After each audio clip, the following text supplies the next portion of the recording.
Hi. Hello. So, we're talking about pausing the discussion and just doing the feelings part. And a lot of you are going, yeah, we can't really get to the feelings part. And you're not alone in that. That's really common. And it looks like this, right? We're going to act it out really quick. So, I notice that something's going on here. And I go, what is up? What? Well, you're like stomping around and like snapping at everybody and like What are you talking about? I'm just trying to do the stuff I have to do to get out the door. yeah, but you're like not even talking to me. You're not really like answering my questions. Just I am absolutely answering your questions. I don't have to write an essay every time you ask me something. so terrible. I hated even acting it out. Sorry. Yeah. Shake it up. Shake it up. Um, so this is when we tell you that your partner has not turned in just to like a sudden jerk or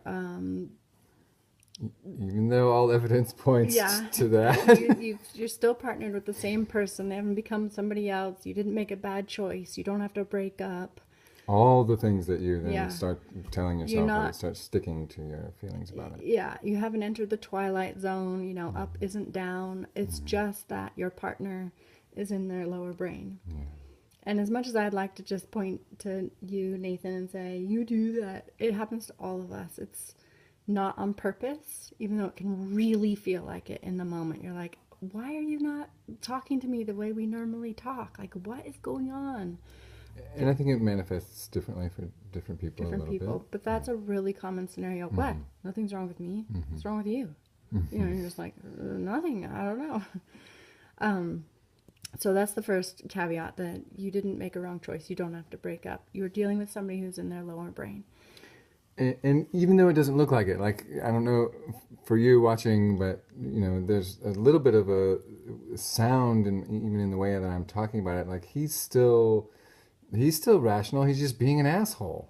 Right. That's what it seems like. Yeah. Um, So for you, if you're the partner that can keep their wits about you, you recognize, oh gosh, what's that? Brain chemistry. Right. Okay. Right. He's in the lower brain. Yeah. He's avoidant. Yeah. And the most low impact approach you can do is to stay close, right? Both emotionally and even proximity wise. Stay in the room, stay nearby, Stay calm if you can. Like stay if calm, you have enough wherewithal on your own, you're not immediately triggered, which we'll talk about in a second. and don't take it personally. Don't Yeah. get defensive. Like, I'm not, no, I'm, you doing this. You know, don't, if you can, set that aside.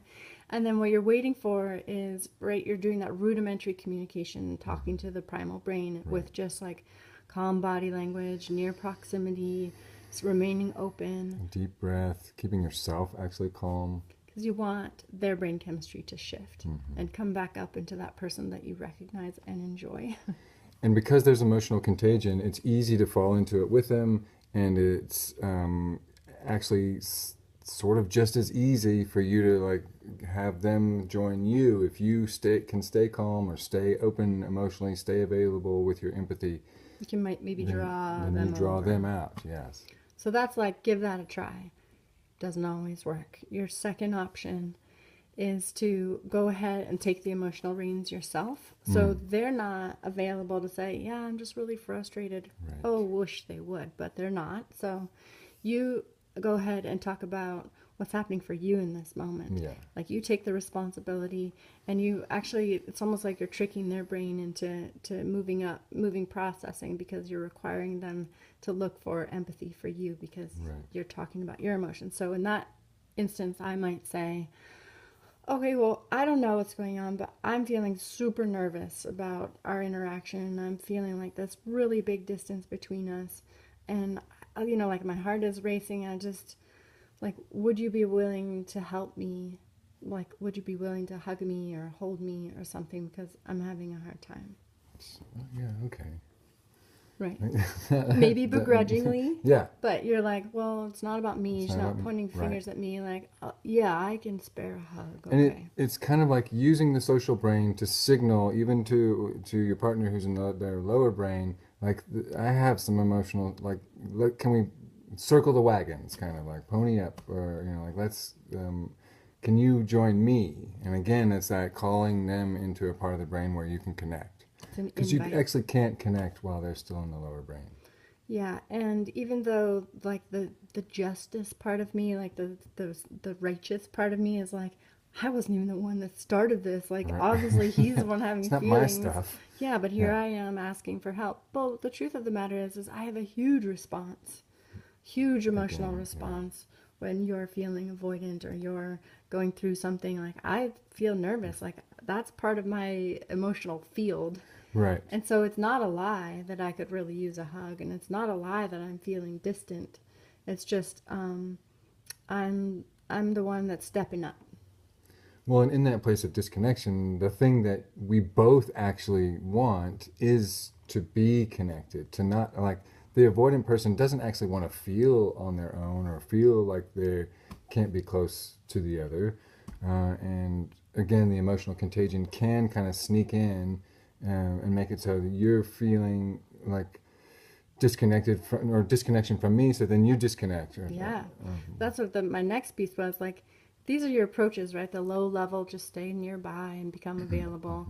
And this other one where you talk about your own feelings, that's all if you've got your wits about you. Right. Which so often we don't, right? We just tumble into a interaction and Your partner comes in with some emotion that's somehow either triggering to you, or you can sense that they're triggered, and then you're just in there with them. yeah, and so it can go pretty far down that road. Like we were acting out where you were like, "What? I'm answering your questions. I'm going to give you an essay," and so I would be You're like, being weird. What? "Yeah, I'm not being weird. I was just living my life, and you're the one with this dark cloud around you." Yeah, but you're the one who's upset now. Obviously, what? Well, Like, yeah, why are you trying to put it because off on you me? are. No, what do you mean? Because I am. I wasn't upset until you started telling me I was. Yeah, but you're not acting normal. What do you mean I'm not acting normal? You're not acting normal, following me around, asking me all kinds of questions, like I'm supposed to be the subject of some kind of inquiry or something? Right. So I just need pause. Terrible. That's what it looks like, right? You just like get deeper and deeper, and you're digging yourself into a hole. And our hope for you is that maybe not the first time this happens, maybe not the second time, maybe you only think of it after it's gotten really bad. But at some point, some of these little things that you've been learning will percolate a little bit, and you'll catch yourself in the middle of it like, oh, right, it's that thing that's happening. And then what brain am I supposed to talk to? Because the interesting thing is, even the nastiest interaction, you can switch which brain you're talking to right in the middle of it. So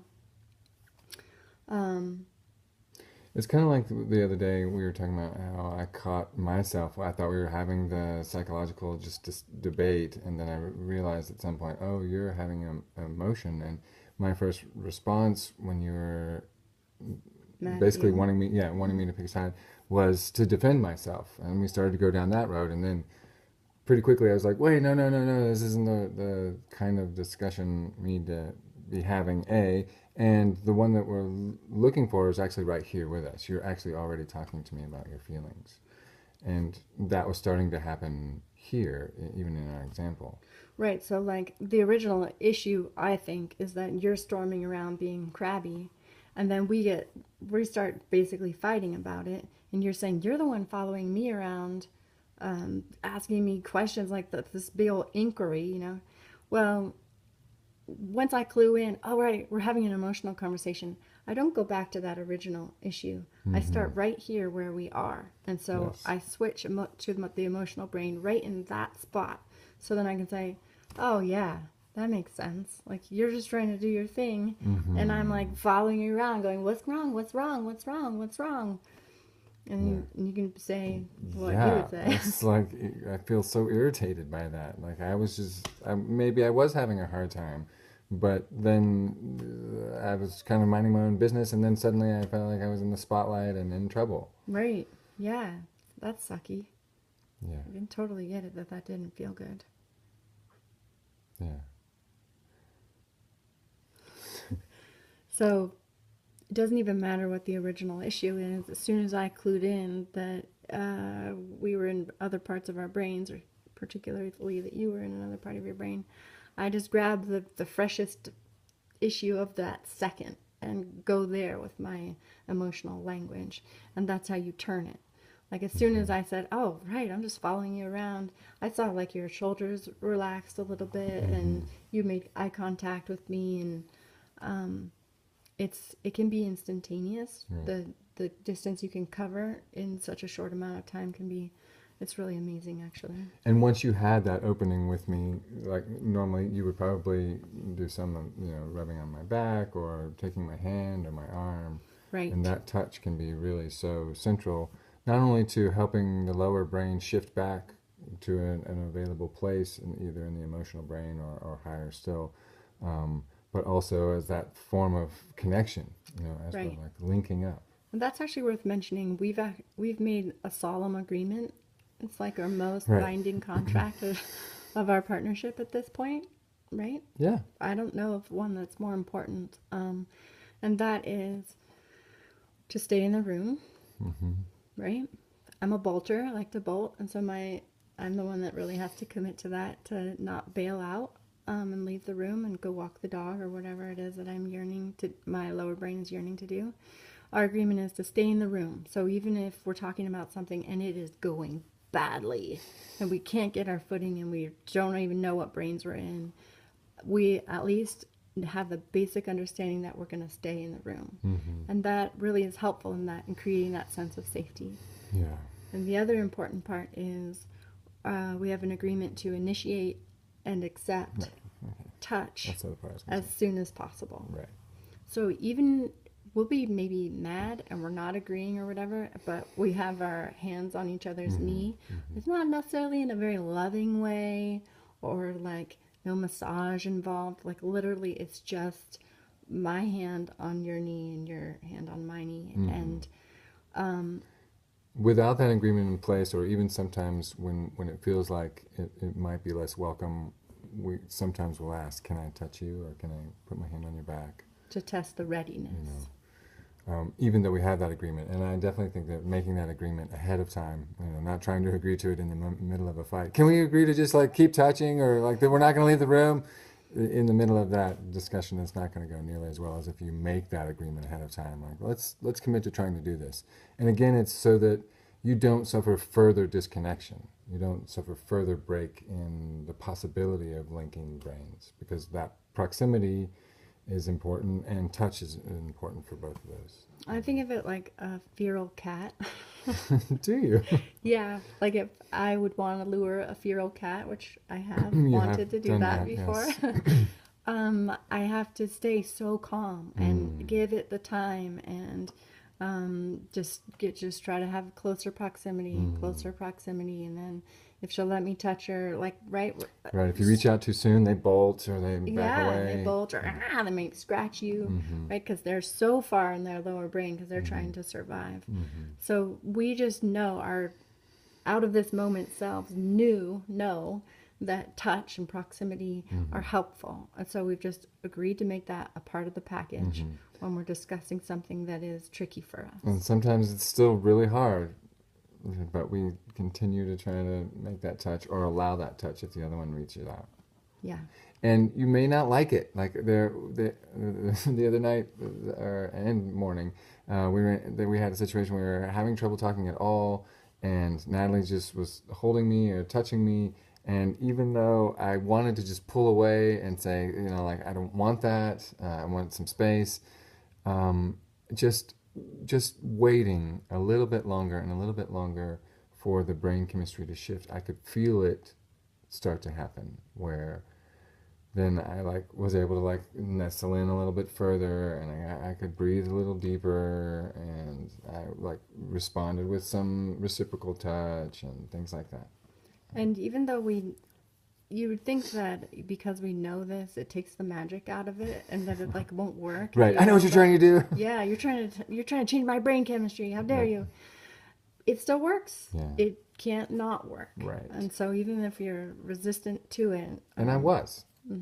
even though you're resistant to it, it worked. Yeah. The last thing we want to leave you with is you're training, right? It's like training for a marathon. You wouldn't just go to the start line and just start running, right? So you've learned some great things, don't just go right to the topic of, say, your mother-in-law coming to visit for the weekend and try this stuff out for the first time in that conversation. Like, lift your weights and do the practice runs Right. and Start with stretch something easy and build right. up. So there's feelings that come up all the time, like, this isn't you, but maybe somebody might be anxious or pissed about the baseball game that didn't go well, or the stressful meeting that's coming up on Monday, or traffic, or not getting the mail thing they wanted, the package arriving, or the kids doing anything. Yeah, right. There's just so many opportunities, and so practice on those little things where the stakes are low and it's not a